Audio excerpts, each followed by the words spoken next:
ছাত্রলীগ নেতা দিয়াজ ইরফান চৌধুরীর শরীরে আঘাতের চিহ্ন রয়েছে।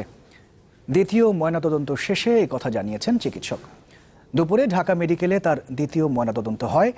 এদিকে দিয়াজের মায়ের অভিযোগ, সুরতহাল রিপোর্টে শরীরে আঘাতের কথা বলা হলেও প্রথম ময়নাতদন্তে তা ছিল না। ঘটনার সুষ্ঠু দাবি করেছেন তিনি। প্রথম চাকরিতে যোগ দিতে মাকে নিয়ে ঢাকায় আসার কথা ছিল দিয়াজের। সেই মা এলেন ঠিকই যখন দিয়াজের ময়নাতদন্ত হচ্ছে ঢাকা মেডিকেলে।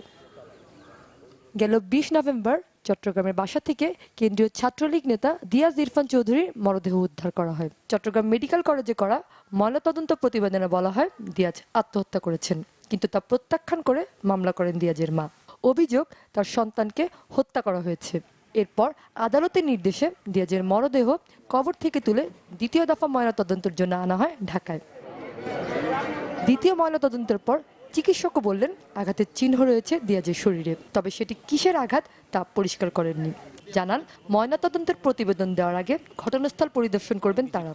যেখানে সে মারা গেছে ওই জায়গাটাতে আমরা ভিজিট করব এবং প্রথম ময়নাতদন্তের সময় যারা সাক্ষী হিসাবে ছিল তাদের সাথে আমরা কথা বলবো। আমরা আঘাতের চিহ্ন পাইছি, এটা এই সব কিছু আমরা আমাদের ফাইনাল ওপিনিয়নে জানাবো।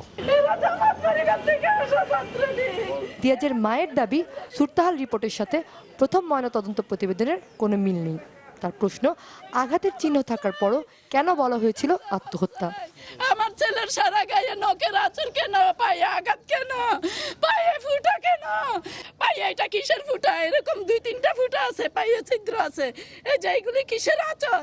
কিসের আঁচড়? কিসে দিয়ে কাটছে? কি দিয়ে কাটছে আমার ছেলেকে? দিয়াজের পরিবার বলছে তার মৃত্যুর কিছুদিন আগে বাসায় চুরি ও ভাঙচুর করা হয়। ওই হামলাকারীরাই দিয়াজকে হত্যা করেছে বলে দাবি পরিবারের। ওখানে আর কিছু ছেলেপেলের নাম আমরা দিছি যারা ভাঙচুরের সাথে জড়িত ছিল। আলমগীর টিপু আমাদেরকে প্রেশার দিচ্ছিল যে আপনার ছেলেকে গুম করে ফেলবো, মানে খুন করে ফেলবো যদি এই মামলা, মানে আপনারা মামলা না করেন, মামলা তুলে না ফেলেন।